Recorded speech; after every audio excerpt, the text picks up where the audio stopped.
안녕하세요. 국제무역사 1급. 오늘은 이제 무역 운송 중에서도 선화증권에 대한 이제 이야기를 해볼 차례입니다. 우리 교재로는 108페이지부터 123페이지까지인데요. 분량이 앞선 바로 직전 강의보다는 상당히 좀 많은 편이죠. 그 이유는 이 선화증권 부분이 굉장히 중요하고 시험 출제도 빈번하게 되고 있기 때문이에요. 그래서 그에 맞게끔 책 분량도 조절이 되어 있는 거니까 우리가 오늘 다룰 부분은 강의를 다 들으시고 난 뒤에 평소보다 조금 더 꼼꼼하게 복습을 하시면서 마무리할 수 있기를 미리 부탁을 드릴게요. 자, 우리가 택배 다들 보내보셨죠? 택배 보내고 나면 뭐가 나오나요? 택배 송장이 나옵니다. 그 택배 송장 번호를 가지고 택배가 어디까지 도착이 되어 있는지, 그리고 언제쯤 내가 받아볼 수 있을런지, 어떤 이제 기사님께서 물건을 갖다 주는지, 이런 것들을 우리가 추정을 하죠. 그런 것처럼 우리가 국제 운송을 할 때에도, 그러니까 외국에 있는 사람과 물건을 팔고 사고 하는 거래에서도 물건이 물리적으로 이동이 되어야 하기 때문에 그러한 물건의 물리적 이동과 더불어서 발생하는 운송장이라고 하는 게 있어요. 바로 그 운송장, 해상운송상에서의 운송장은 선화증권이라고 하고요. 영문 표현으로는 Bill of Lading을 줄여서 BL이라고 이야기를 합니다.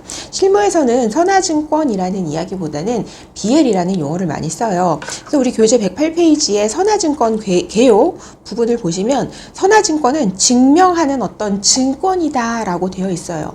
무엇을 증명하냐라고 했을 때 운송계약이 체결되었음을, 그 운송계약을 일단 증명한다. 첫 번째.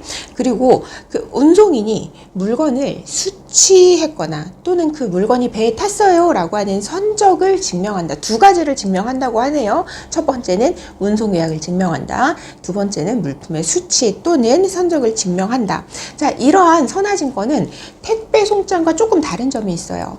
택배 송장 같은 경우에는 택배 아저씨가 나한테 택배 갖다 주러 오셨을 때 택배 송장 내놔보세요 이렇게 하지 않으시죠. 근데 선화증권은 그래요.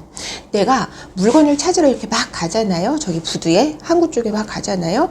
그래서 저 물건 찾으러 왔는데요. 그러면은 그 송장 주세요. BL 주세요 라고 이야기를 해요. 해서 지금 우리 교재에 선화증권 개요 두 번째 줄에 보시면 운송인이 그 증권과, 그 증권이라고 하는 건 선화증권을 말하는 거죠. 그 증권과 상환으로 물품을 인도할 것을 약정. 자, 선화증권을 줘야지만이 물건을 내주기로 약속을 하는 서류다라고 이야기를 하고 있어요. 이게 그 함부르크 규칙에 나와 있는 내용이고요. 선화증권 같은 경우에는 방금 말씀드린 것처럼 그 서류를 내주어야지만이 내가 물건을 찾아올 수 있어요. 그럼 이 서류 잃어버리면 안 되겠죠. 이런 분실 등에 대비해서 딱 한 장만 발행을 하는 게 아니라 똑같은 거를, 아주 똑같은 쌍둥이를 3개를 만듭니다. 새 쌍둥이에요.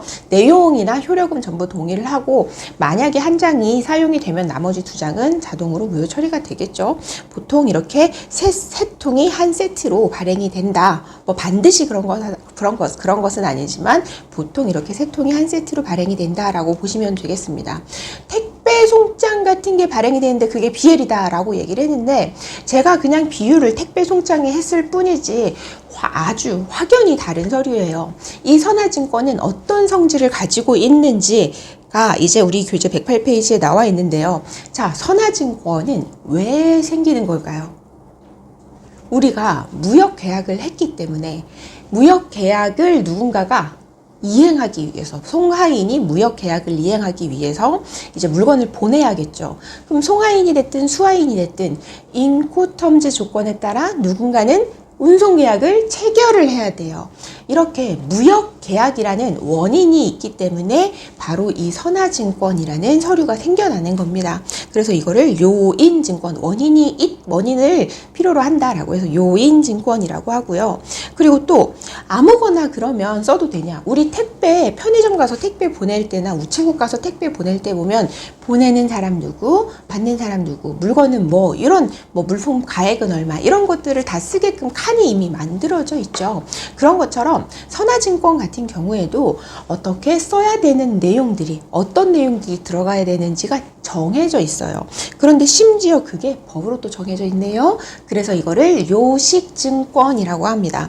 자, 그리고 이 이 선화증권의 용도는 무엇인가 라고 했을 때 아까 우리가 함부르크 규칙이라고 하는 곳에서 이렇게 설명을 해요 라고 하면서 제가 뭐라고 말씀을 드렸냐면 선화증권을 주고 내주고 물건을 받아온다 라고 얘기를 했어요. 그게 3번에 있는 증권 그 성질이에요. 그래서 채권증권 그리고 인도증권 4번에 있는 요 같은 내용인 거 비슷한 내용이라고 보시면 되겠고요. 그리고 물품을 제시를 해야 물건을 찾을 수 있다. 없으면 물건 못 찾아요 라고 하는 제시증권적 성질도 있다라고 보시면 되겠습니다.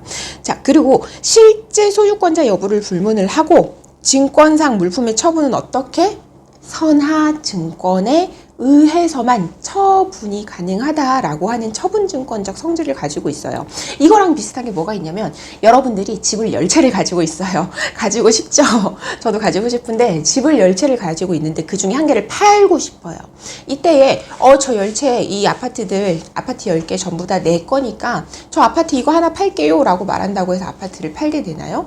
집문서 가져가야 되잖아요. 집문서 있어야지만 이 아파트 팔 수 있잖아요. 그런 것처럼 이제 이 선화증권도 이 처분증권적 성질을 가지고 있다라고 보시면 되겠고요. 그리고 선화증권의 권리, 물건을 처분할 수 있는 선화증권을 제시해서 물건을 인도받을 수 있는 이러한 선화증권의 권리를 가지고 있는 자가 선화증권이라고 하는 서류 뒤에다가 이름 쓰고 내 서명 넣고 날짜 넣고 누구누구에게 이 권리 주겠음이라고 하는 배서라고 하는 걸 통해서 이 선화증권의 권리를 양도할 수 있어요. 내가 옆에 있는 내 짝꿍이 마음에 들어요. 내가 선화증권을 하나 가지고 있어요. 선물해 줄 수 있다는 얘기예요. 이렇게 유통이라던가 양도가 가능하다. 그래서 지시증권, 유통증권 이런 성질도 가지고 있습니다. 이제 이렇게 선화증권은 어떻게 보면 그 물품 자체를 의미한다. 그래서 선화증권의 대표적인 성질을 유가증권, 가치를 가지고 있는 이런 유가증권이라고 한다라고 하는 109페이지 8번까지 우리 선화증권의 성질을 살펴봤습니다.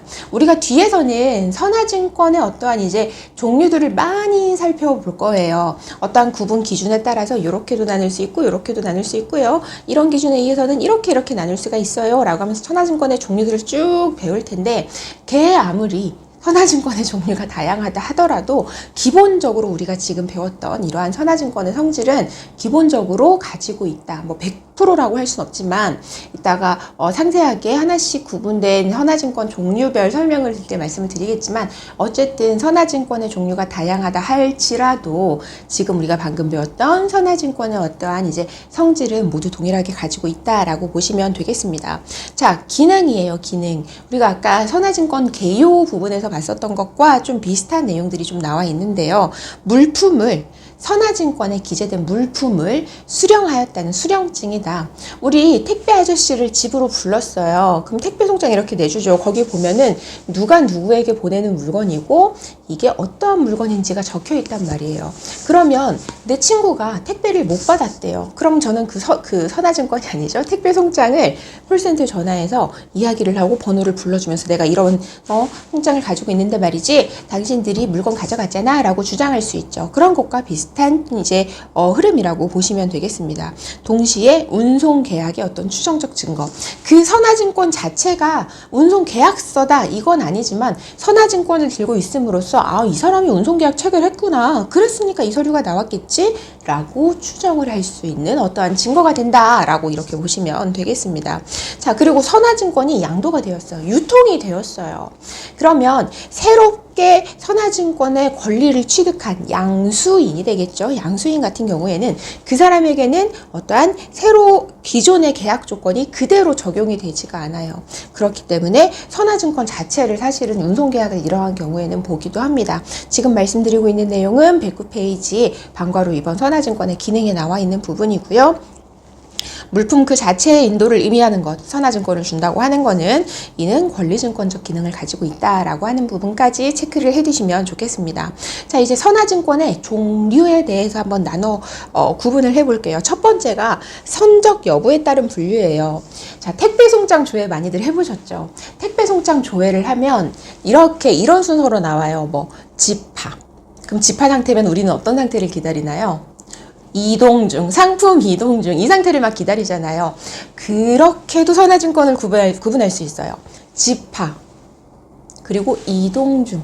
이 두 가지로 구분할 수 있는데 첫 번째가 뭐냐면 본선 적재 선화증권이에요. 이게 바로 이동 중인 상태인 거죠. 선화증권이라고 하는 건 해상 운송상에서 발생이 되는 서류이기 때문에 내가 이동하려고 배에 탔어 라고 하는 게 바로 본선 적재 선화증권이에요. 이 선화증권의 종류는요, 우리가 한글로도 이제 어느 정도는 익숙해질 필요가 있지만 우리가 무역영어 파티에서 어떤 BL의 종류에 대해서 영문 표현이 또 많이 나오고 실무에서도 한글 표현보다는 영문 표현을 많이 쓰기 때문에 영문 표현도 같이 익숙해지시면 좋겠어요. 그래서 본선 적재 선화증권 같은 경우에는 onboard BL이라고 이야기를 한다라고 이렇게 이해를 하시면 되겠습니다. 그래서 만약에 onboard BL이 발행이 됐다라고 하면은 이거는 우리 이동이 되려고 물건이 배를 탔구나 라는 걸 알 수 있겠습니다. 자, 그리고 상품 집파 상태예요. 그게 뭐냐면 수취 선화증권이라고 하는 겁니다. 일단 물건은 받았어요. received BL이라고 이제 부르고요. 자, 물건은 일단 받았는데 이게 배에 탈 거라는 100% 보장이 있을까요? 100%라는 건 없겠죠. 그렇기 때문에 우리 책에서는 뭐라고 설명을 하고 있냐면 신용장 거래를 할 때 은행은 수취선화증권을 수출자가 갖다 줘도 자, 나 돈 못 줘 라고 거절을 하게 돼요. 이거를 뭐라고 표현하고 있냐면 신용장 거래 시 은행은 이를 수리하지 않는다. 돈 못 줘 라고 거절을 하는 거예요. 야, 지금 리시브드 비를 가지고 와서 물건이 아직 배에 탈지 안 탈지도 모르는데 내가 야 수출자야. 뭘 믿고 내가 수입자 대신 돈을 주겠니? 라고 이제 이야기를 하는 거죠. 그래서 이렇게 선정 여부에 따른 분류는 본선 적재 선화증권과 수취 선화증권 두 가지로 나눌 수 있고요. 수취 선화증권이라고 얘기가 딱 나왔을 때, received BL이라는 얘기가 나왔을 때 만약에 인코텀즈의 FCA 조건이 떠오르셨다면, 진짜 떠오르셨다면 아주 일단 박수 치겠습니다. 우리 인코텀즈 2020에서 바뀐 내용 중에 하나가 FCA 규칙 하에서 본선 적재 선화증권이 발행이 가능하다라고 하는 내용이 있었거든요. 내용이 잘 안 떠오르신다면 꼭 반드시 우리 교재 몇 페이지냐면요.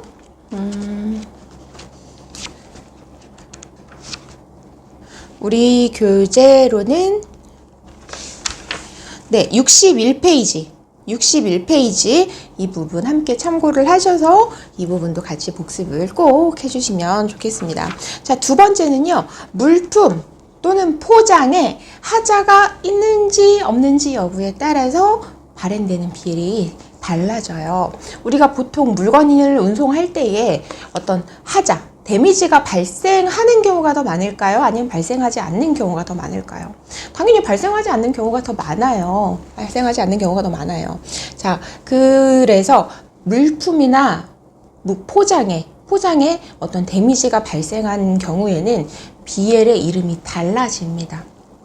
지지하다고 해서 더티 BL이고요.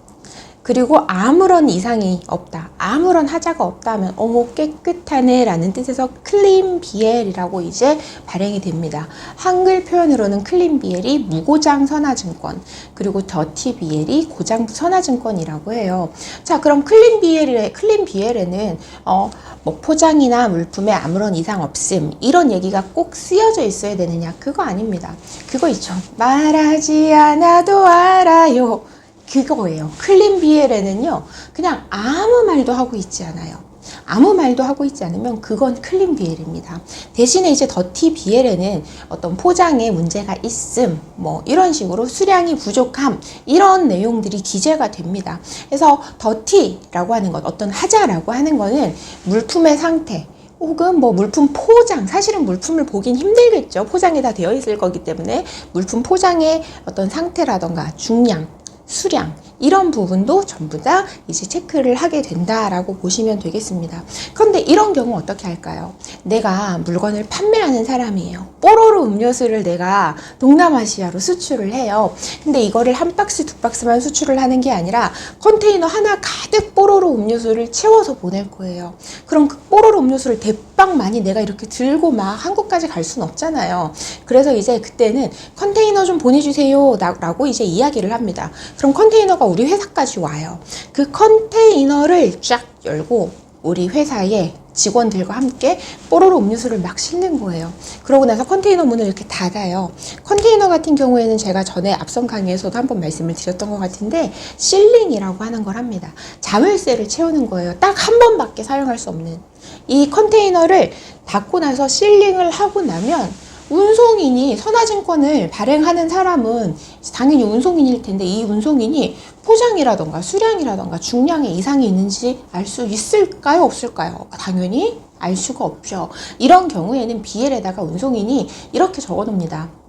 이거 수출자가 전부 다 컨테이너에다가 다 넣고 자물쇠 채워버렸기 때문에 나는 알 수 없어. 여기 BL에 적혀 있는 건 있지 수출자가 나한테 말해준 거 난 그냥 적었을 뿐이야 라고 이런 내용을 적게 돼요. 이거를 바로 부지약관이라고 하고요. BL에 어떤 식으로 기재가 되느냐면은 Shippers Load and Count 송화인이 적재 및 수량 확인 이런 뜻으로 Shippers Load and Count라고 적히거나 아니면 Set by Shipper Contain이라고 해서 송화인의 신고 내용에 따름 이런 뜻의 부지약관이 기재가 되기도 합니다.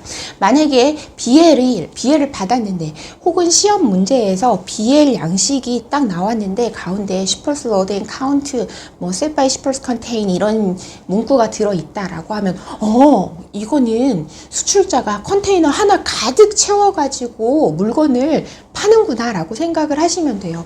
이렇게 컨테이너 하나에 한 사람의 물건이 가득 차 있는 화물을 FCL 화물이라고 합니다. 우리 교재에도 나와 있어요. FCL 화물이라고 하고요. 이렇게 부지약관이 있는 경우에는 이거는 FCL 화물이구나 라고 추정을 할 수 있겠다. 자, 더티 BL 같은 경우에는 아까 말씀드린 것처럼 화물에 어떤 포장에 이상이 있다던가 수량 중량에 이상이 있는 경우에 그러한 내용이 기재되어 있는 거를 더티 BL이라고 합니다. 뭐 더티, 더럽다 이렇게 기재가 되어 있진 않아요. 자, 그러면 당연히 신용장으로 돈을 주고받기로 한 경우에는 수출자가 더티 BL을 가지고 은행에 갔을 때 은행이 돈을 내줄까요? 당연히 안 내주겠죠. 이러한 경우도 은행에서는 이를 수리하지 않는다. 근데 이런 경우 있을 수 있어요. 이제 뭔가 화물 포장에 약간의 데미지는 발생이 됐어요. 그런데 이거를 나무 팔레트 위에다가 뽀로로 음료수 박스들을 이렇게 나무 판자 팔레트 위에다가 올려가지고 이렇게 찡찡찡 감아놨는데 한 번에 그 팔레트만 딱 들면 상자를 한 20개 정도 한꺼번에 옮길 수 있게끔 그렇게 팔레트에다가 올려놨는데 팔레트 한쪽이 살짝 깨진 거예요. 근데 물건에 아무 이상이 없어. 이 상황에 더티 BL이 발행이 된 거예요. 이 경우에는 어때요? 이거 다시 포장하기도 어렵고 빨리 배탈 시간은 다가오는데 그냥 태워서 보내야겠죠. 이럴 경우에 수출자는 애가 타는 거예요. 물건은 아무 이상이 없는데 근데 돈은 받아야겠고 수입자한테도 얘기했거든요. 야 있잖아 팔레트 한쪽에 좀 깨져 있어서 그러니까는 너 받아보고 만약에 그럴 일은 없겠지만 뭔 일 생기면 나한테 연락해 라고 얘기까지 다 됐는데 은행에 그 서류를 들고 가도 은행에서는 돈을 주지 않아. 미치고 팔자팅 누르시죠. 이때 수출자는 운송인에게 찾아갑니다. 운송인에게 가가지고요. 이거 지금 더티 BL 발행된 데 있잖아. 일단은 좀 클린 BL로 발행을 해주면 안 될까? 더티 BL에서 클린 BL로 바꾼다라는 말은 BL상에 있는 뭐 포장에 하자 있음 이런 문구를 지운다라는 뜻이에요. 이거를 좀 지워줘. 클린 BL이 난 꼭 필요해. 라고 하면서 혹시나 있지. 네가 내 요청에 의해서 클린 BL을 발행을 했는데 뭔 일이 생기면 내가 100% 민형사상 책임을 다지겠어. 라고 하는 이제 각서 같은 걸 이제 막 써주게 됩니다. 그걸 우리 뭐라고 하냐면 파손 화물 보상장이라고 해서 우리 교재에도 나와 있어요. Letter of Indemnity라고 해서 줄여서 LI라고 이야기를 합니다. 이거를 이제 제출을 하고 클린 BL을 발급을 받기도 한다라고 보시면 되겠습니다. 그래서 물품이나 포장하자 여부에 따라서 클린 BL, 더티 BL 이렇게 구분을 할 수도 있겠고요. 자, 세 번째 표시 방식에 따른 분류입니다. 이거는 뭔 표시냐? 뭔 표시냐면 물건을 받을 사람, 수하인, 컨사이니를 어떻게 컨사이니를 어떻게 표시를 하느냐에 따라서 선화증권을 구분을 할 수가 있어요. 첫 번째, 기명식 선하증권이 있고, 두 번째 지시식 선하증권이 있고, 자, 그리고 세 번째 지참인식 선하증권이 있어요. 기명식 선하증권은 뭐냐면 대놓고 이름을 적어 놓은 거예요. 받는 사람, 컨사인이 김진욱, 뭐 이런 식으로 특정인의 이름을 딱 박아 놓은 게 바로 기명식 선하증권이라고 하고요. 이걸 straight BL이라고 이야기를 합니다. 당연히 김진욱이라는 이름이 적혀 있기 때문에 김진욱 그 사람만 물건을 찾을 수가 있겠죠. 그래서 이 선하증권이 아까 그 성질을 이야기하면서 어떤 얘기를 했었냐면 선물할 수 있다고 얘기를 했거든요. 원래 이 기명식 선하증권 스트레이트 BL은 선물을 할 수가 없는 게 원칙이에요. 왜? 받는 사람 김진욱으로 딱 특정을 해놨기 때문에. 그런데 만약에 이거는 절대 뒤에다가 누구한테 넘긴다라는 그런 쓸데없는 말 쓰지 마. 그런 그 쓸데없는 말 뒤에다 뭐 쓰는 걸 배서라고 하는데요. 이렇게 배서를 금지한다라고 하는 명확한 문구가 없으면 원칙적으로는 이거는 유통을 할 수 없는 비유통성 서류이지만 스트레이트 BL은 배설을 금지하는 명확한 문구가 없다라고 하면 이제 예외적으로 유통을 하는 경우도 있다라고 그렇게 보시면 되겠습니다. 자, 그리고 두 번째 지시식 선하증권이에요. order BL이라고 하죠. order BL. 해서 누구누구의 지시에 따라라 라는 식으로 이제 수화인에 적히는 거예요. 방금은 김진욱이라고 적혔다라고 하면은 이제 오더 BL 같은 경우에는 김진욱이의 어떤 지시에 따라 이런 식으로 적히는 거죠. 그래서 뭐 to order of 누구 이런 식으로 적히는 겁니다. 만약에 to order 이렇게만 적혔어요. 그 뒤에 누구누구가 없어요. 이거 단순 지시식이라고 하는데요. 이런 경우에는 보통은 송하인이 물건을 보내는 사람이죠. 송하인, 컨사이너, 송하인의 배서에 따라서 송하인이 넘기는 거예요. 송하인의 배서에 따라서 이제 유통이 될 수 있고요. 그 외에 뭐 to order of 누구라고 되어 있으면 그 누구의 지시에 따라서 이렇게 유통이 될 수 있겠다라고 보시면 되겠습니다. 우리 교재에는 예시가 to order ABC 뱅크라고 되어 있죠. 그래서 ABC뱅크가 뒷면에다가 누구에게 이거를 이제 권리를 이전한다라고 하는 배설을 하면 그 권리를 이전받은 그 다른 당사자가 물건을 자기가 처분을 할 수 있게 되는 겁니다. 자, 그리고 이런 경우도 있어요. 우리 111페이지 맨 윗줄인데요. to A라고 하는 건 특정인이죠. to A of order라고 되어 있는 경우인데 이 경우에는 선택 지시식이라고 해서 특정인이 물건을 찾을 수도 있고 아니면 특정인이 이제 지시하는 자, 특정인이 배설을 해서 이 사람이 물건을 찾을 수 있어요. 이 사람이 권리를 가져요. 라고 하는 특정인의 배서에 따라서 유통이 가능하다. 지금 이 선택 지시식 선하증권 같은 경우에는 to A of order라고 되어 있는 이런 선택 지시식 같은 경우에는 보통 신용장 거래에서 많이 쓰이고요. 우리 A라고 해서 특정인으로 되어 있는 그 부분 있죠. 맨 윗줄 to A. 요 A 부분에는 보통 은행명이 많이 들어간다라고 이렇게 보시면 되겠습니다. 자, 세 번째가 bearer BL인데요. 지참인식 선하증권. 이거 그냥 들고 가서 받는 거예요. 그래서 이 경우에는 컨사인이 수화인란이 공란으로 되어 있거나 아무것도 이제 안 쓰여 있는 거예요. 또는 bearer, to bearer 이렇게 적혀 있는 경우를 지참인식 선하증권 bearer BL이라고 합니다. 당연히 이제 들고 있는 사람이 물건을 찾을 수 있는 거예요. 그런데 이 경우에도 그냥 bearer, to bearer 이렇게만 적히는 게 아니라 to A or bearer 이렇게 적혀 있는 경우도 있어요. 그럼 특정인 또는 이 BL을 이제 특정인이 제3자한테 교부할 경우 그 교부받은 제3자가 이 화물의 주인이 된다. 이렇게 보시면 되겠습니다. 그래서 표시 방식에 따른 분류도 시험 문제 보기로 좀 심심찮게 나와요. 그래서 기명식 특정인을 지정하는 건 스트레이트 BL이고 두 번째 어떤 이제 지시식인 경우에는 오더 BL이라고 하는데 단순 지시식도 있고 아니면 특정인이 지시하게끔 하는 경우도 있고 선택 지시식도 있었다. 이렇게 보시면 되겠고 세 번째가 지참인식 BL인데 지참인식도 그냥 bearer나 to bearer 이렇게 적는 경우도 있지만 특정인이 특히 기명지참인식 이렇게 기명지참인식으로 발행이 되는 경우도 있다. 그래서 특정인이 물건을 찾거나 아니면 특정인이 제3자한테 이제 교부를 함으로써 유통이 가능한 서류가 지자민식 선화증권이다라고 해서 이렇게 구분을 해서 보시면 되겠습니다. 자, 이제 네 번째예요. 유통 가능 여부에 따른 분류인데요. BL은 원래 성질 자체가 선물할 수 있다, 유통할 수 있다라고 했어요. 근데 유통이 불가한 경우도 있어요. 어떤 경우냐면 우리가 방금 살펴봤던 것 중에 김영식 선화증권, 스트레이트 BL은 원칙적으로는 유통이 안 된다고 얘기를 했어요. 왜? 받아야 되는 사람이 누구누구야 라고 딱 적혀 있기 때문에 원칙적으로는 비유통성 서류다 라고 이야기를 했어요. 물론 배설을 금지하는 명확한 문구가 없는 이상에는 유통을 할 수는 있지만 원칙적으로는 비유통성 서류다 라고 이야기를 했고, 또 이제 비유통 선화증권 중에 이런 게 있어요. 해상화물 운송장이라고 해서 C웨이빌이라고 하는 건데, 이것도 BL이랑 생긴 거는 그냥 거의 똑같이 생겼거든요. 근데 BL의 성질이 없어요. 그냥 이 해상화물 운송장은 거의 택배랑 그냥 같다고 보시면 돼요. 택배랑 그냥 거의 같다.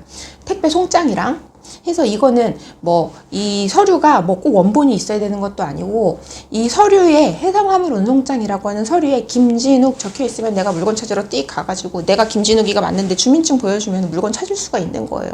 그냥 이 해상화물 운송장은 물건을 진짜 건네 받았구나, 운송인이 수취를 했구나, 그 정도 확인할 수 있는 그런 서류라고 보시면 되겠습니다. 이 해상화물 운송장에 대해서는요, 우리 선화증권 종류 다 하고 맨 마지막에 간략하게 정리를 해놨기 때문에 선화증권하고 나중에 좀 비교를 해서 볼 수 있도록 그렇게 하겠습니다. 그래서 유통선화증권, 네고시어블 BL, 논 네고시어블 BL 이렇게 나뉜다.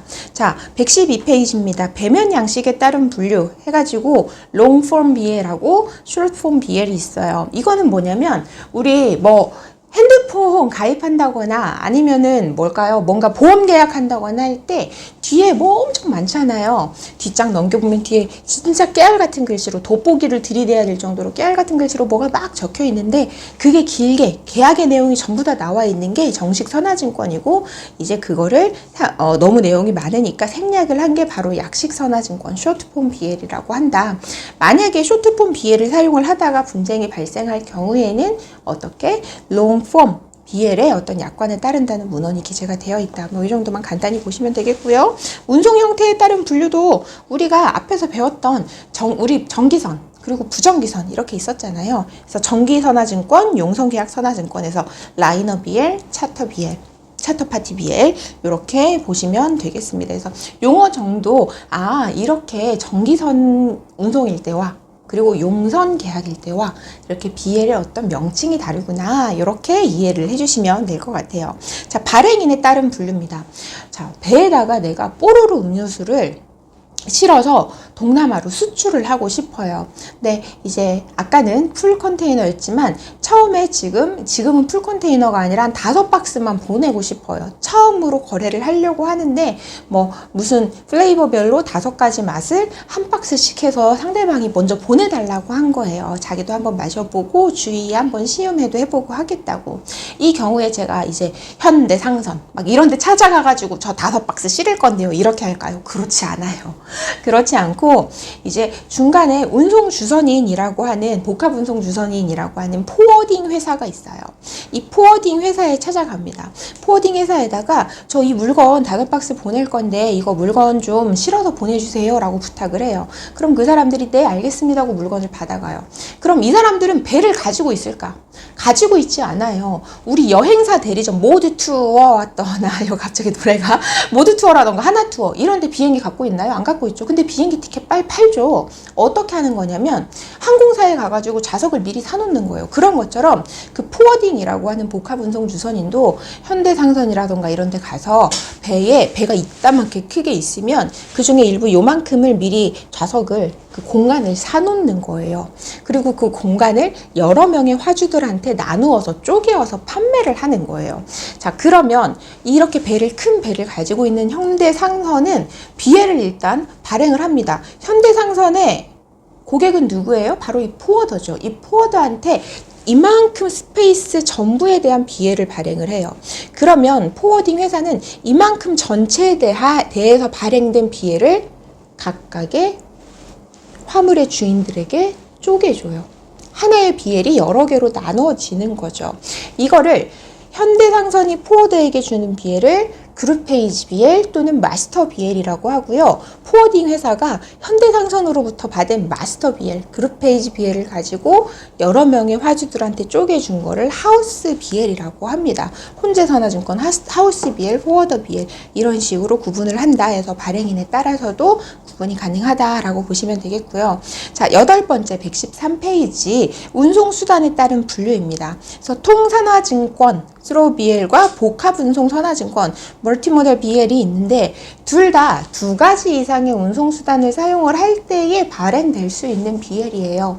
그런데 큰 차이가 뭐냐면 통선화증권은 예를 들어서 배 타고 가다가 비행기 타고 간다 라고 했을 때 여기 배 운행하는 운송인이 있고 항공기 운행하는 운송인이 있을 거잖아요. 배 구간에서 사고가 나면 이 사람이 책임지고 항공기 구간에서 사고 나면 이 사람이 책임지고 이렇게 책임 구간이 다 달라요. 그리고 이 사람들은 자기 각각의 구간에 대해서 또 로컬 BL을 따로 발행을 하기도 합니다. 반면 복합운송선화증권은 배, 비행기, 철도까지 있다 하더라도 이 구간 어디서 사고가 나도 이거를 처음에 이 일을 메이드한 운송인이 전체 구간에 대해서 책임을 진다라고 이렇게 보시면 되겠습니다. 그래서 통선화증권 같은 경우에는 반드시 해상 운송이 포함이 되어야 하고요. 온보드 BL의 형태, 그러니까 본선 적재 선화증권의 형태로 발행이 됩니다.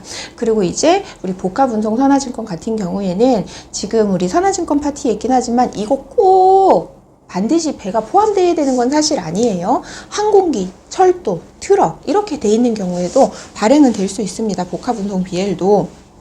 그래서 이 복합운송 서류 같은 경우에는 선적선화증권, 그러니까 리시브드 BL 또는 본선적재선화증권, 온보드 BL 두 가지 형태로 이제 모두 발행이 가능하다라고 이렇게 보시면 되겠습니다. 자, 신속 인도를 목적으로 한 선화증권이에요. 첫 번째가 목적지 선화증권이라고 해서 데스티네이션 BL. 선화증권 그 외국에서 외국으로 가는데 저쪽에서 발행해서 이게 원본이 막 이제 오다 보면은 원본 선화증권을 이제 갖다 내야 물건을 처분할 수 있다. 인도받을 수 있다. 이런 선화증권의 성질을 배웠잖아요.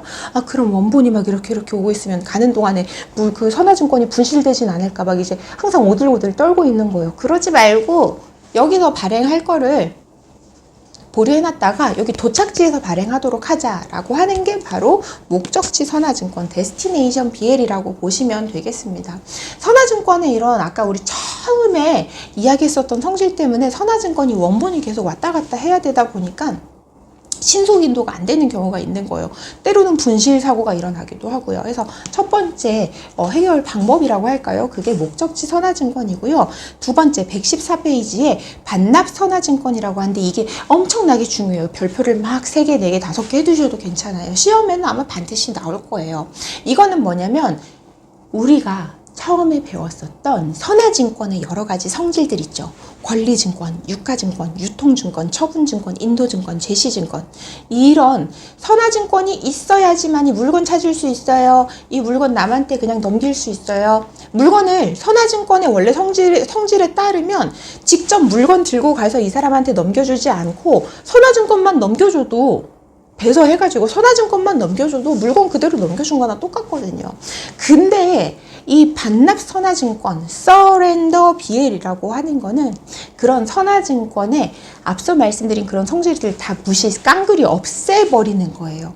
그러면 선화증권에 그런 성질들이 없어지면 선화증권 원본이 막 이렇게 오는 동안에 분실되지는 않을까? 이런 걱정을 하지 않아도 되는 거죠. 왜?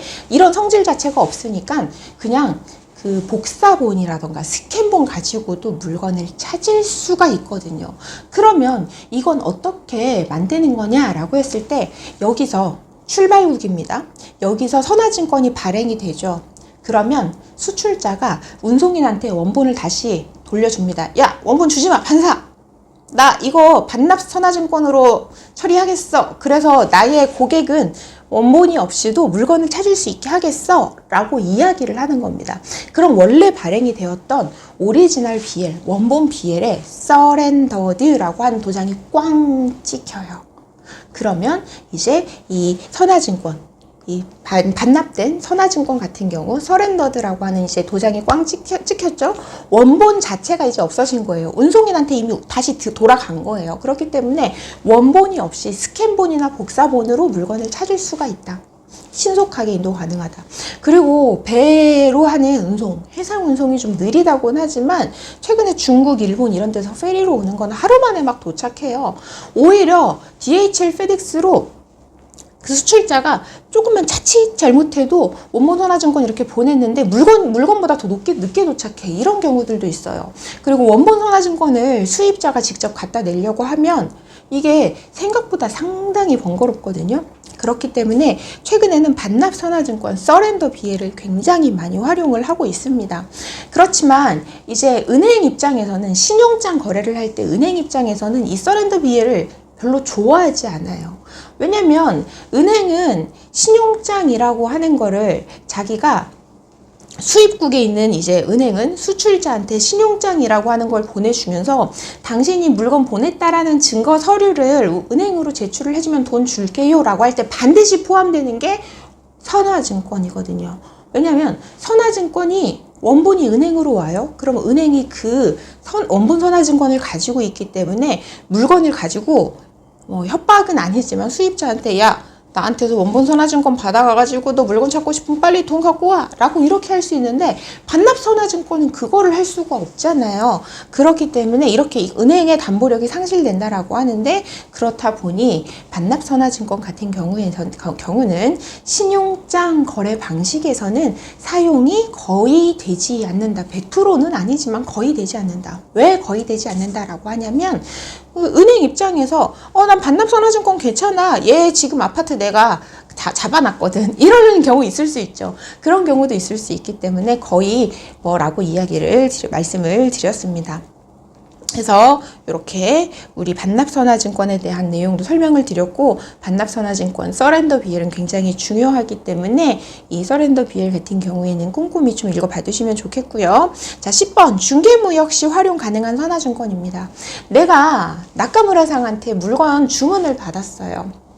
이런 보드마카를 한 300kg를 색깔별로 한 세트로 구성된 보드마카를 300kg를 보내달래요. 그래서 내가 알았어 라고 해놓고 중국에 제가 공장에 있어가지고 중국 공장에 전화합니다. 야, 그 물건 보드마카 이만큼 만들어가지고 일본의 나카무라상한테 보내! 라고 이야기를 했어요. 그러면 운송장에는 선화증권, BL에는 송하인 보낸 사람이 한국이 아니라 중국에 있는 내 공장 이름이 찍히겠죠. 이거를 서드파티 BL, 제3자 선화증권이라고 합니다. 실제 물건을 돈 받고 파는 사람은 김진욱이지만 물건을 실은 곳은 누구? 내 중국 공장, 공장장 왕서방, 예를 들어서 이렇게 제3자가 기재되는 경우. 이런 경우고요. 그리고 스위치 선화증권이라고 하는 게 있어요. 나카무라한테 주문을 받았어요. 그런데 이거를 내가 내가 제조를 하지는 않아요. 어떤 식으로 내가 판매를 하고 있냐면 내가 잘 아는 오랫동안 거래해온 중국의 왕서방이 보드마카를 진짜 기가 막히게 만들어요. 그래서 이제 왕서방한테 나 너한테 물건 살게 하는 겁니다. 나카무라한테 돈 받고 왕서방한테 전화해서 나 물건 사고 싶어 라고 해가지고 왕서방한테 돈 지불하고 이거 물건 한국으로 보내지 말고 물건은 일본으로 보내라고 얘기를 해요. 자, 그러면 이 경우에 나카무라상이 BL을 딱 봤더니 왕서방 이름이 적혀 있는 거예요. 아, 이거 왕서방이 만드는 거구나. 그럼 중간에 김진욱이가 끼면 이 사람이 마진 챙기고 하면 가격이 더 높아가니까 다음부터는 김진욱 빼고 왕서방한테 전화해야지 이렇게 하겠죠. 그렇기 때문에 나는 왕서방의 이름이 BL에 나타나는 걸 원하지 않아요. 이때에 왕서방의 이름을 빼고 내 이름을 넣을 수 있어요. BL에. 이런 거를 바로 스위치 BL이라고 합니다. 그래서 이 스위치 BL 같은 경우에는 중국항이 아닌 중개하는 한국항에서 발행이 되고요. 스위치 BL에서 바꿀 수 있는 거는 우리 교재에도 나와 있지만 송하인, 물건 보내는 사람, 수하인, 물건 받는 사람, 착화통지처, 노티파이 파티, 그러니까 물건이 도착했다는 알림을 받는 사람, 요 세 가지에 대한 이제 수정이 가능하다라고 보시면 되겠습니다. 그래서 중개무역 시 활용이 되는 서드파티 BL이라던가 아니면 스위치 BL 같은 경우에는 이제 신용장 거래를 할 때에도 신용장에서 스위치벨하고 서드파티 BL은 쓰면 안 돼! 라고 이야기하지 않는 이상은 다 사용을 할 수 있다. 이렇게 보시면 되겠습니다. 자, 그리고 이제 11번째 제시 발행 일자에 따른 분류예요. 자, 내가 물건을요, 이번 달 10일까지 배에 실어서 보내기로 했어요. 이번 달 10일까지 배에 실기로 했어요. 그런데 내가 정말 밤을 새워서 일을 했는데도 불구하고 우리 직원들 중에 너무 막 그 어떤 전염병에 감염이 돼가지고 직원들이 막 그것 때문에 몇 명이 못 나와갖고 며칠 동안 밤샘을 했는데도 제 날짜에 못 실은 거예요. 이틀 지나서 실었어요. 그러면 나는 계약 위반이 되잖아요. 그럼 너무 고민이 되겠죠. 그래서 운송인한테 찾아가서 이야기를 합니다.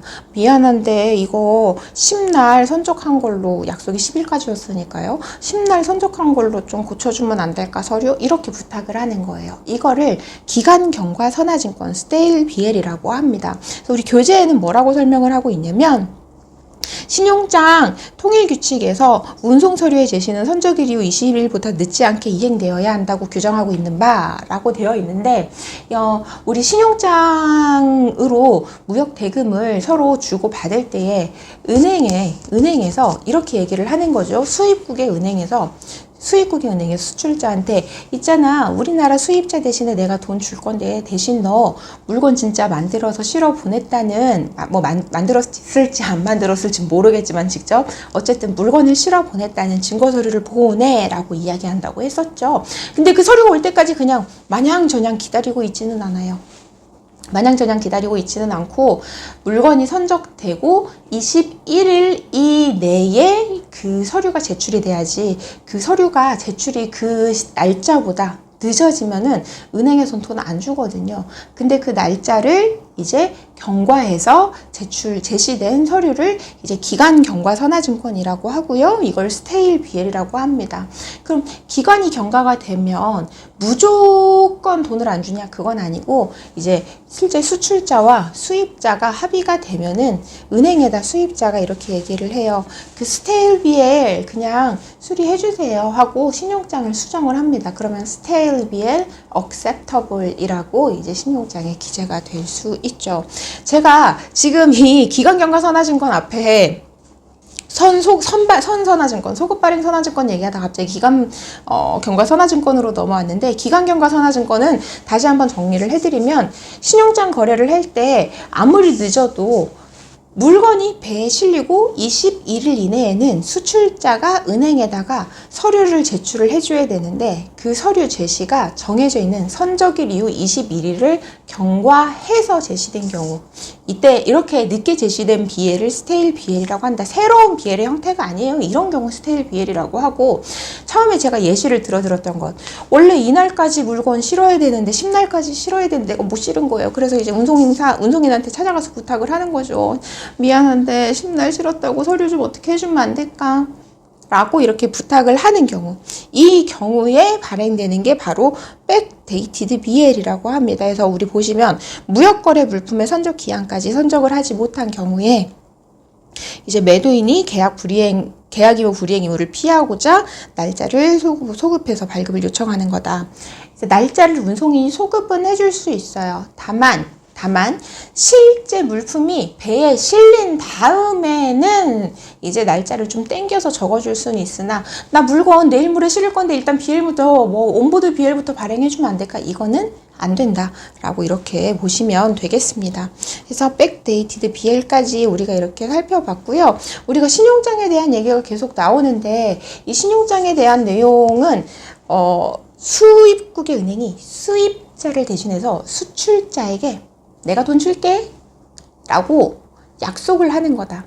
근데 무조건 돈 줄게가 아니라, 너가 나한테 물건 보냈다는 증거 서류 보내. 그러면 내가 그거 검토해보고 서류 제대로 들어와 있으면 돈 줄게 라고 하는 조건부 약속이다 라고 하는 점, 요 흐름 정도만 기억을 해주셔도 괜찮아요. 아주 훌륭합니다. 그리고 그 조건부 약속에 포함되는 서류들에는 원본 선화증권이 들어가 있다. 원본 선화증권, 은행에서 좀 피하는 선화증권은 뭐가 있다? 서렌더 BL이 있다.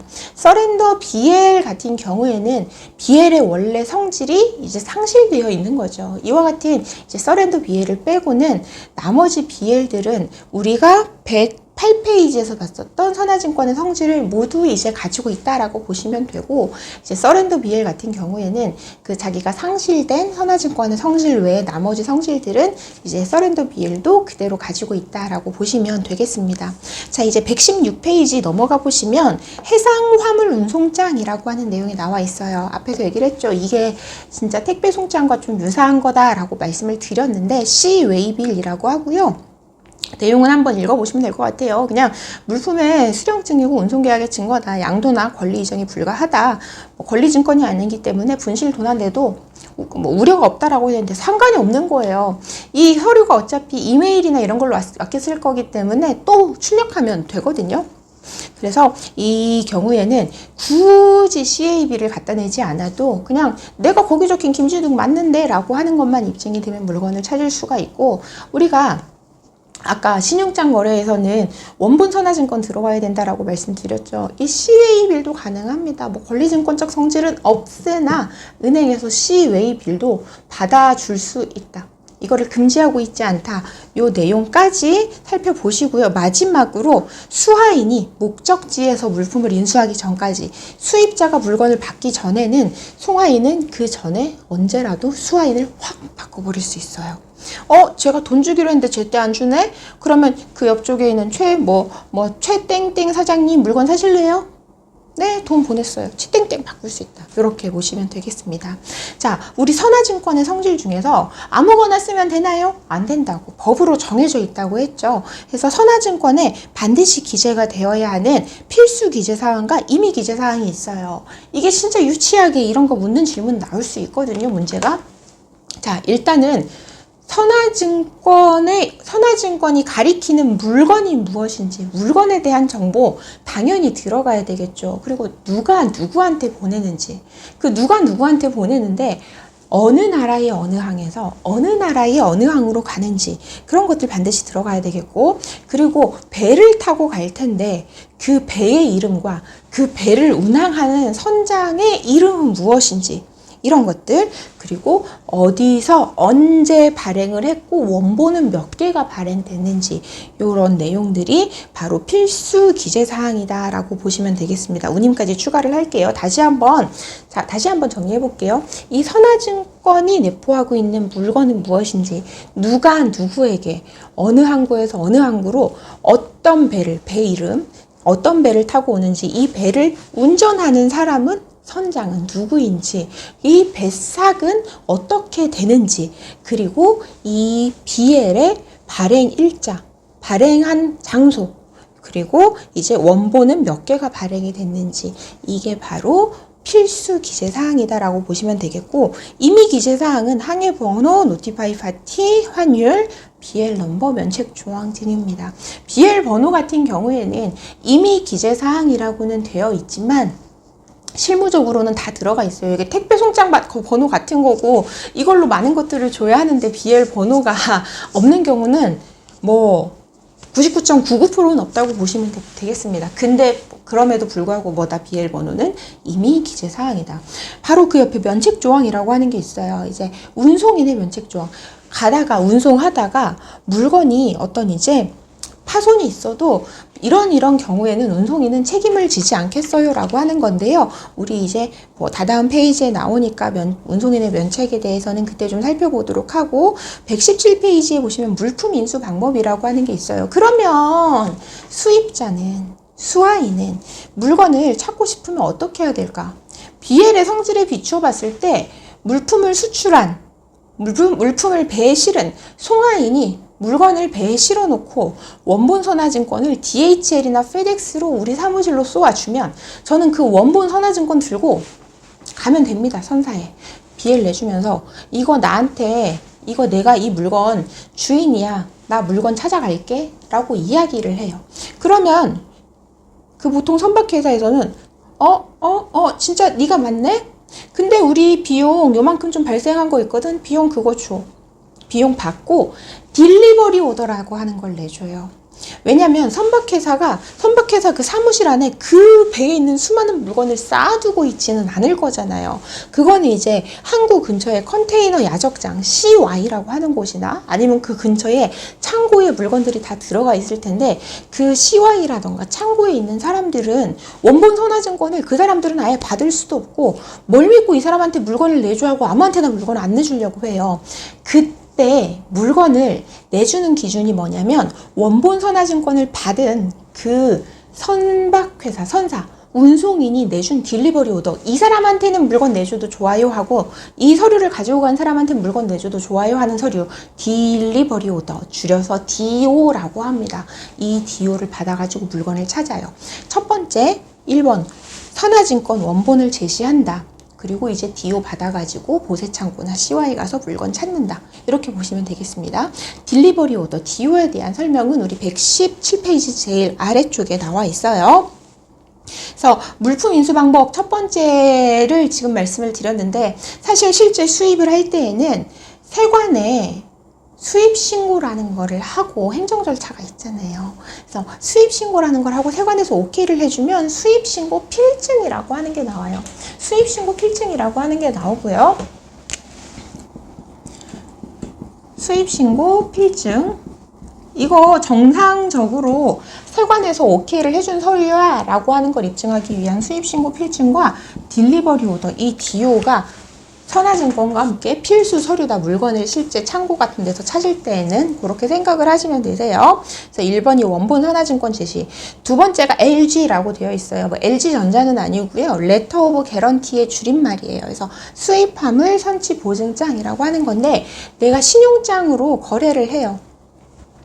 신용장으로 거래를 하는데, 신용장으로 거래를, 내가 물건을 수입을 하면 수출자는 원본비해를 누구한테 보내겠어요? 내가 아니라 돈을 준다고 하는 은행으로 서류를 보내요. 그럼 저는 은행에 가서 원본 선화증권을 찾아다가 아까 우리 1번에서 한 것처럼 하면 되거든요. 근데 원본 선화증권이 물건보다 더 늦게 도착해. 안 오는 거예요. 나는 이거 엄청 급해 죽겠는데. 근데 선박회사에서는 물건 못 내주겠대. 야, 내가 물건 이거 선화증권이 권리증권이고 이거 법적 성질이 있는 건데 괜히 잘못 내줬다가 나 나중에 소송당하거나 하면 네가 책임질겨? 이러면서 물건을 안 내주는 거예요.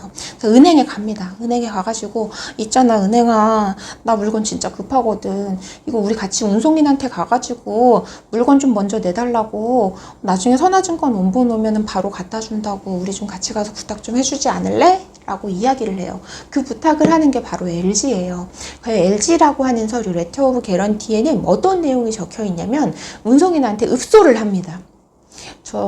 제가 선화증권을 아직 입수하지 못해서 당신이 우리에게 선화증권을 주신다면, 그 이후에 선화증권이 도착하면 바로 당신에게 원본 선화증권을 갖다 드리고요.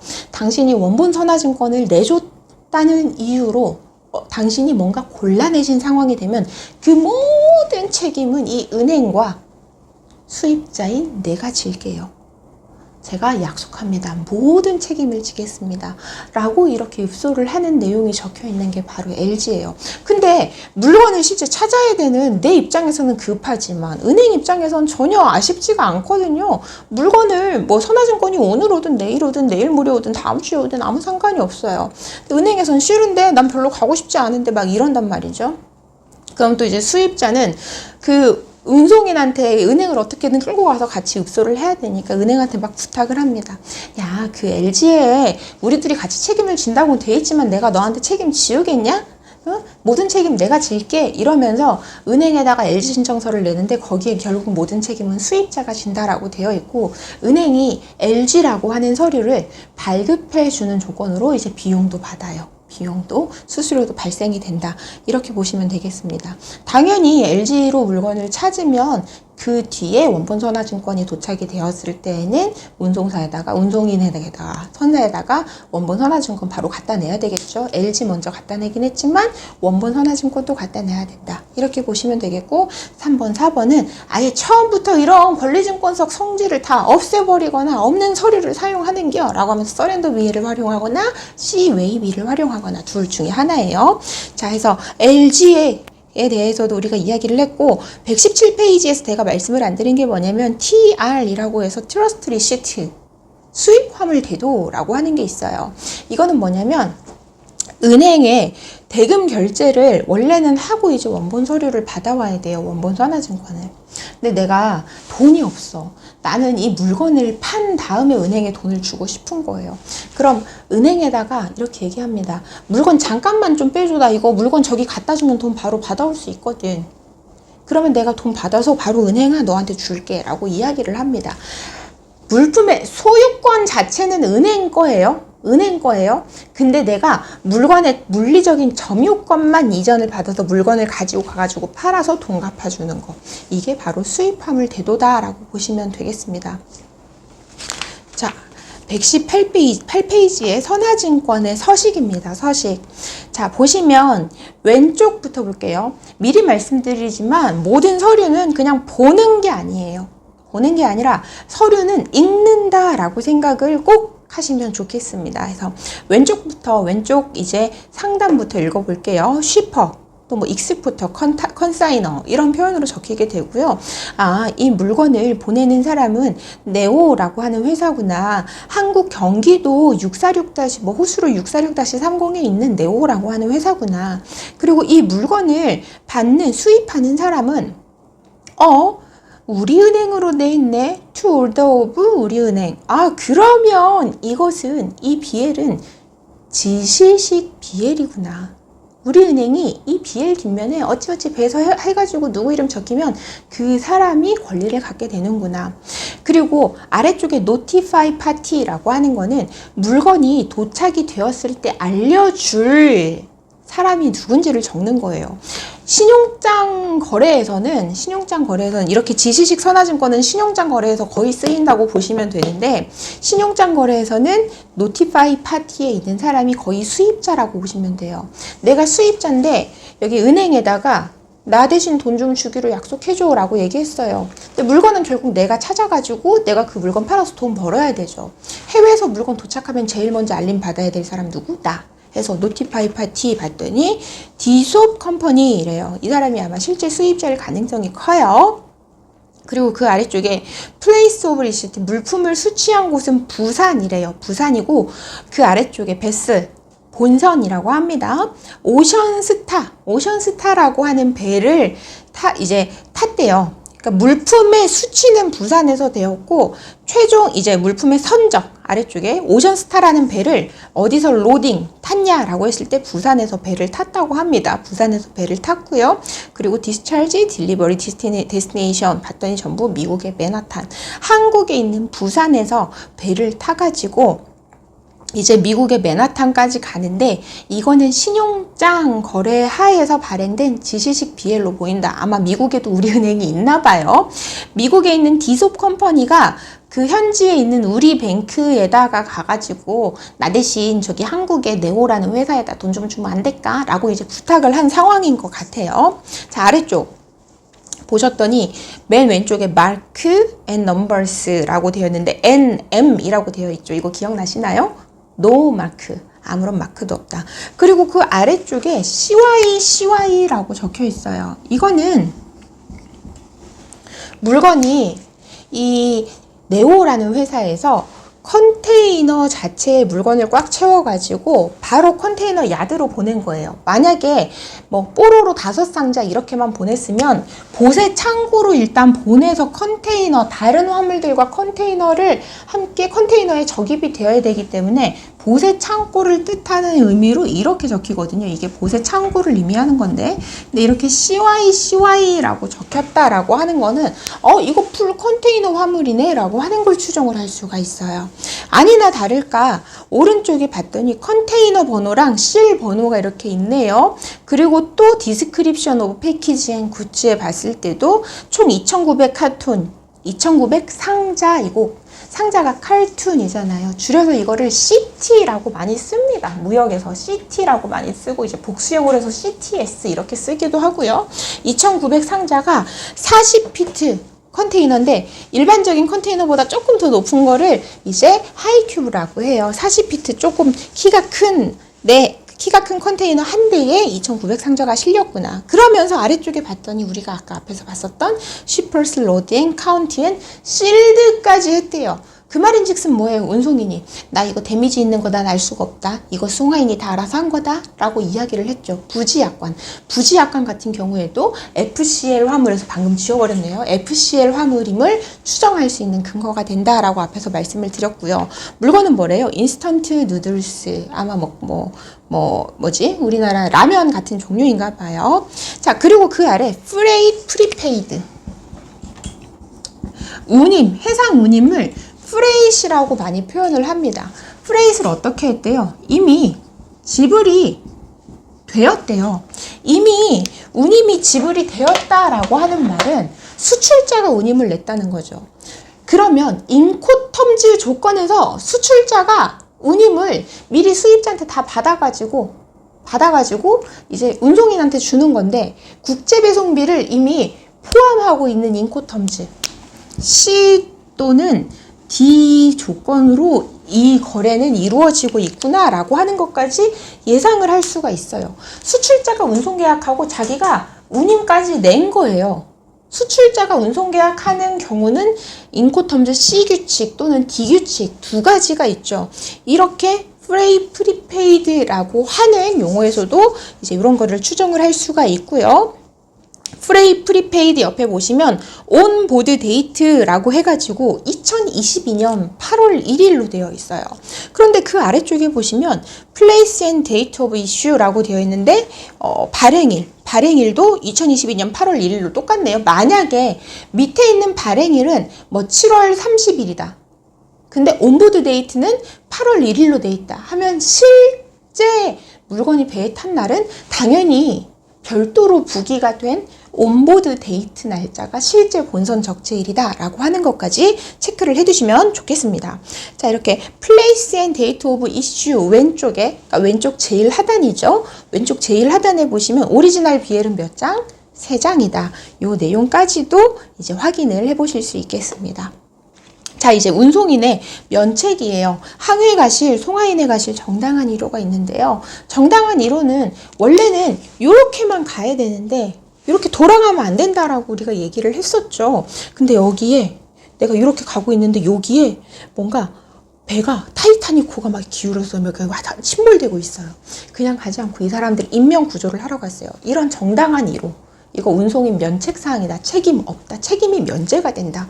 이렇게 보시면 되겠고, 또 송하인의 과실. 송하인의 물건 자체가 막 폭발성, 인화성 이런 물건이 있다거나, 송하인이 자기가 컨테이너 자기가 알아가지고 수배해가지고 거기에 물건 넣어가지고 보냈는데 컨테이너가 부실한 거예요. 너무 오래 쓰니까 막 상해가지고 막 이렇게 막 한단 말이죠. 부서지고 막 그랬어요. 이런 것들도 이제 면책사항이고, 부지약관이 있는 경우인데 뭔가 실제 포장이나 수량, 중량의 데미지가 있다. 이것도 당연히 운송인 면책이 되어야 되겠죠. 그리고 예측 불가하고 방지할 수 없는 천재지변, 불가항력, 뭐 전쟁, 화재 이런 거 당연하고 항구나 뭐 장소의 봉쇄, 상거래 금지 제한 이런 것들도 당연히 이제 면책 사항이 되는 거라는 거 이해가 되실 거고, 항해 과실 등 중에 제일 아랫부분 항해 중 발생하는 피고용인의 태만 또는 과실에 의한 손해. 항해 중에예요. 항해 중에. 항해 중에 어떻게 우리 직원이 뭐 이렇게 하는 거를 내가 다 컨트롤 하겠어. 이런 뜻으로 생각을 하셔서 이것도 면책이 되는구나 라고 하는 것까지 챙겨두시면 좋겠습니다. 지금까지는 운송인은 책임이 면제된다라고 하는 운송인의 면책이었어요. 그럼 운송인이 책임져야 되는 건 뭐가 있을까?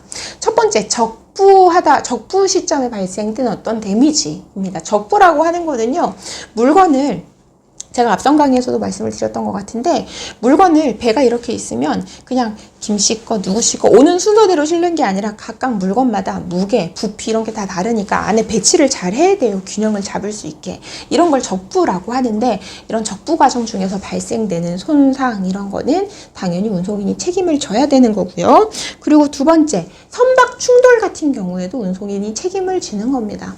이게 운송인, 내가 내 물건을 실은 배의 잘못으로 어떠한 이제 충돌이 발생했다면 이 사람이 다 이제 책임을 지는 거고, 뭐 쌍방 과실이다 그러면 모르겠어요. 나는 이제 그냥 여기 운송인한테 받고 지그들끼리 이제 쌍방 과실에 따라서 차 사고 나면은 정리하듯이 그렇게 정리를 하는 겁니다. 배에서는 그거를 쌍방 과실 충돌 약관이라고 이야기를 해요. 자, 선화증권 굉장히 중요하다고 했어요. 원본 선화증권 원래 들고 가 찾아야 된다고. 이런 원본 선화증권이 분실이 됐다. 그러면 가벼운 마음으로 운송인에게 찾아가서 이거 저 분실했으니까 새로 발급해 주세요라고 이렇게 해맑게 말할 수가 없고요. 우리 교재에 보시는 것처럼 유가증권 분실에 대한 공시채고 받고 관할법원에서 재권 판결 받아서 운송인에게나 이렇게 절차를 다 해서 왔으니까 엄청 피곤해. 일단은 운송장 빨리 발행해줘봐. 이렇게 할 수 있다. 라고 하는 점까지 기억을 해주시면 좋겠습니다. 자, 우리 출제 유형 파악하기 넘어가 볼게요. 120페이지요. 120페이지 지금 1번, 2번, 3번 문제가 이렇게 세 가지가 있는데요. 1번과 2번 이 두 가지 유형도 충분히 나올 수 있는 유형이니까 각자 요거는 꼼꼼하게 틀린 보기, 맞는 보기 다 확인하시고 틀린 보기는 바르게 고치시면서 풀어보시기를 꼭 부탁을 드리고요. 3번 문제 풀어보도록 하겠습니다. 다음 중 해상화물 운송장과 서렌더 BL에 대한 설명으로 틀린 것은 자, 답은 3번이에요. 3번.